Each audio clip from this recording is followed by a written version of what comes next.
महंगाई से मैं बीजेपी का वोट देता हूँ मोदी को। महंगाई से मैं भी परेशान हूँ।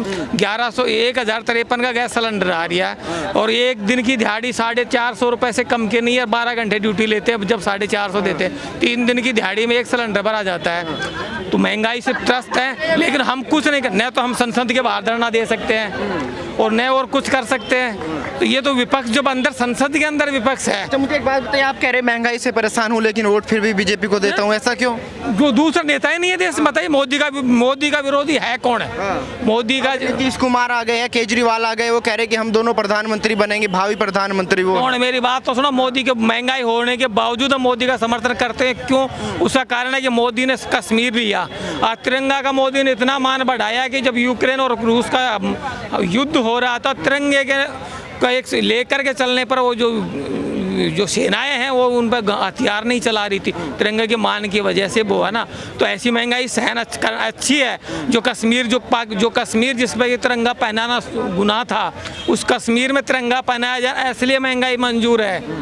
और महंगाई का नहीं तो महंगाई, अगर राहुल गांधी महंगाई चाहे तो 2 दिन में बंद कम करवा सकता है। भाई एक बात होती है, मोदी को कोई नहीं गिरा सकता। तो नमस्कार, आज बात करेंगे बेरोजगार और महंगाई को लेकर। जिस तरीके से हल्ला मचा हुआ है कि बेरोजगारी हो गई, महंगाई हो गई और सरकार जो है बुरे तरीके से फैले, इस मुद्दे पर बातचीत करेंगे। क्या कहेंगे, क्या लग रहा है, बेरोजगारी महंगाई वाकई जमीनी स्तर पर दिखाई दे रही है? जी सर, अभी मैं एक एस्पायरिंग इंजीनियर हूँ, ठीक है।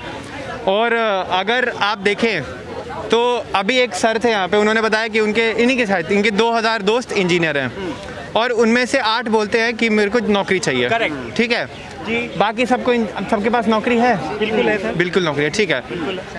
अगर आप एवरेज देखें कि आपको कितना पैसा चाहिए होता है एक महीने में आपको एक ठीक ठाक ज़िंदगी जीने के लिए, अगर आप उसमें से अगर इनके दोस्त 2000 है ना, उनमें से आपको मैं बोलता हूँ 1200-1300 लोग ऐसे होंगे जो लोग अपने ज़रूरत से कम कमा रहे हैं या तो उतना कमा रहे हैं कि जितना बस उनकी गाड़ी चल रही है। लेकिन सवाल ये बनता है, क्या सारी बेरोजगारी पिछले 8 सालों में फैली है? नहीं, ये किसने बोला? बेरोजगारी कब से, जब से देश है तब से बेरोजगारी है। सबके पास नौकरी नहीं होती है। यहाँ पे जितने लोग हैं ना, उनमें से मैं बोलता हूँ 70% लोग बेरोजगार हैं, क्योंकि वो यहाँ हैं, उनके पास कोई काम नहीं है करने को। जिनके पास काम है वो ऑलरेडी काम कर रहे हैं, उनके पास ये सब बकवास करने का समय नहीं है और उनके पास ऑलरेडी बहुत काम है करने को। वो यहाँ नहीं है, वो काम कर रहे हैं ऑलरेडी। और पिछले 8 सालों में अगर देखा जाए तो अगर आप सच में डेटा देखेंगे, सच वाला डेटा देखेंगे, जो सरकार से डेटा निकल के आता है, आपको खुद समझ में आ जाएगा कि बेरोजगारी बढ़ी है, घटी है।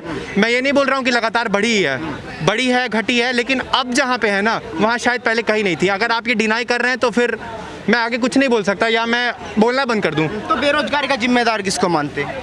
मैं किसी को जिम्मेदार नहीं बोलूँगा अभी, ठीक है। अगर मैं किसी एक पर्सन का नाम ले लूँ तो वो शायद गलत होगा, क्योंकि ये जो पूरा सिस्टम बन रखा है ना, चीज़ें जैसे जैसे बिगड़ती आ रही हैं, जैसे जैसे चीज़ें बिगड़ रही हैं, उसको संभालने वाला कोई नहीं है।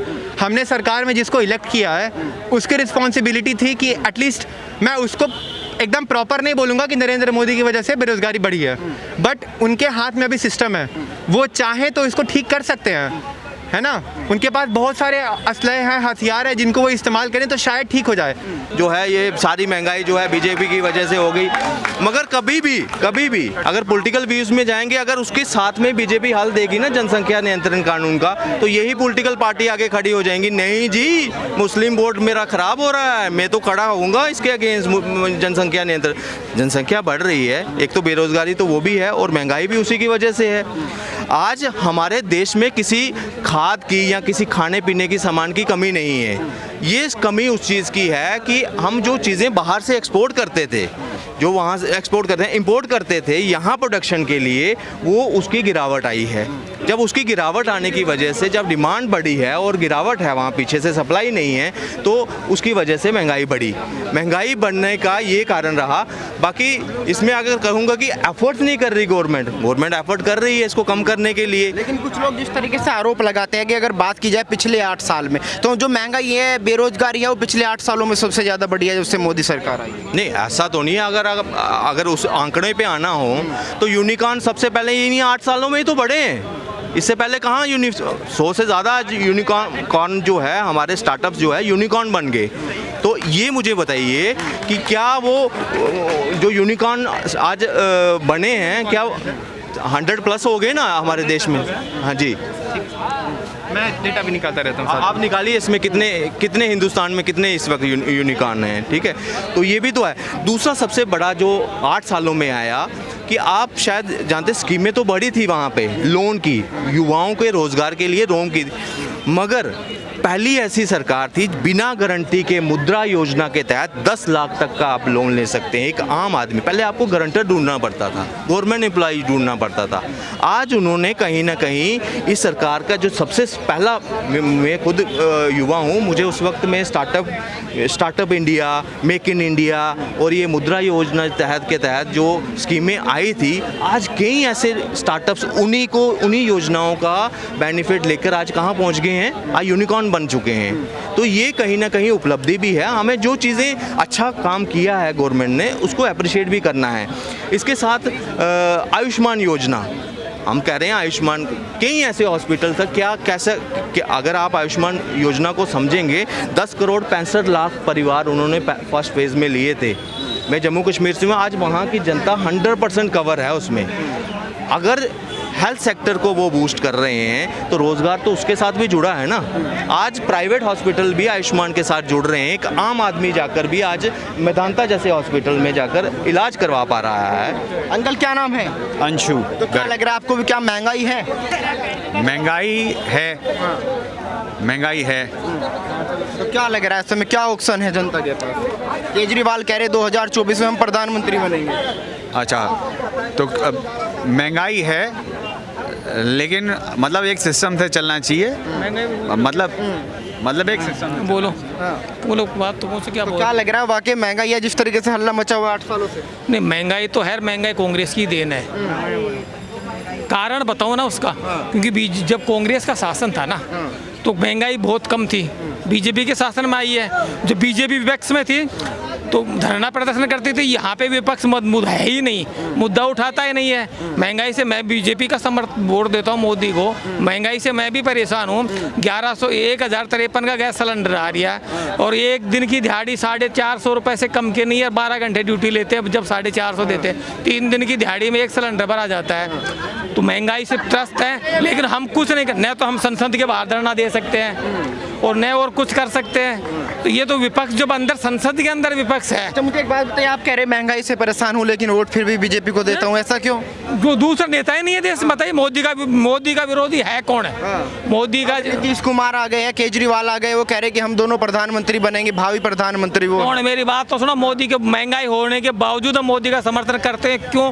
उसका कारण है कि मोदी ने कश्मीर लिया और तिरंगा का मोदी ने इतना मान बढ़ाया कि जब यूक्रेन और रूस का युद्ध हो रहा था, तिरंगे का एक लेकर के चलने पर वो जो सेनाएं हैं वो उन पर हथियार नहीं चला रही थी, तिरंगे के मान की वजह से वो है ना। तो ऐसी महंगाई सहन अच्छी है। जो कश्मीर जिस पर ये तिरंगा पहनाना गुनाह था, उस कश्मीर में तिरंगा पहनाया जाए, इसलिए महंगाई मंजूर है। और महंगाई का नहीं तो महंगाई, अगर राहुल गांधी महंगाई चाहे तो 2 दिन में कम करवा सकता है। भाई एक बात उधर मोदी को कोई नहीं गिरा सकता, पर फिर भी मोदी ने कृषि कानून वापस लिए ना। कितने दिन राकेश किसान आंदोलन, कम से कम 8-10 एक साल पर लगभग किसान आंदोलन चला था। ऐसे महंगाई के विरोध में किसान आंदोलन करे, मैं खुद आंदोलन में शामिल हूँगा, फिर भी वोट बीजेपी है। महंगाई कम करे, अरे महंगाई कुछ करे तो फिर पता लगे नेता है कौन काबिल है। काबिलियत का, जैसे मान लो राकेश टिकैत काबिल नेता नहीं दिखाई दे रहा है। अरे मेरी बात, राकेश टिकैत का नाम मेरे को व्यक्तिगत जानकारी नहीं है, राकेश टिकैत ना कभी मिलता ना मेरे को जानता है, पर उसने काम जो काम लेकर आगे कदम बढ़ाया तो उस कदम में कामयाबी मिली या नहीं मिली? मिली या नहीं मिली? आप बताइए। नहीं मिली। अब बोले हूँ क्या? कृषि कानून वापस हुआ नहीं, कामयाबी मिली ना जिस आंदोलन को। इस तरीके से राहुल गांधी खुद बैठे आंदोलन में, हम बैठ लगते हैं साथ, पर ऐसा नहीं एक दिन बैठ करके तुम्हारा फिर वो एसी में बैठ जाएगा।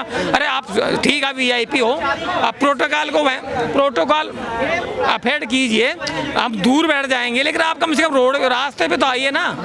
एक दिन संसद मार्ग में बैठ कर काला झंडा लेकर, काली पट्टी लेकर बैठ जाएगा, उससे महंगा मोदी है ये, किसी के बाप से ना मानेगा। जब तक उसको लिए प्रॉपर आंदोलन नहीं किया जाएगा, महंगाई जब तक कम नहीं होएगी।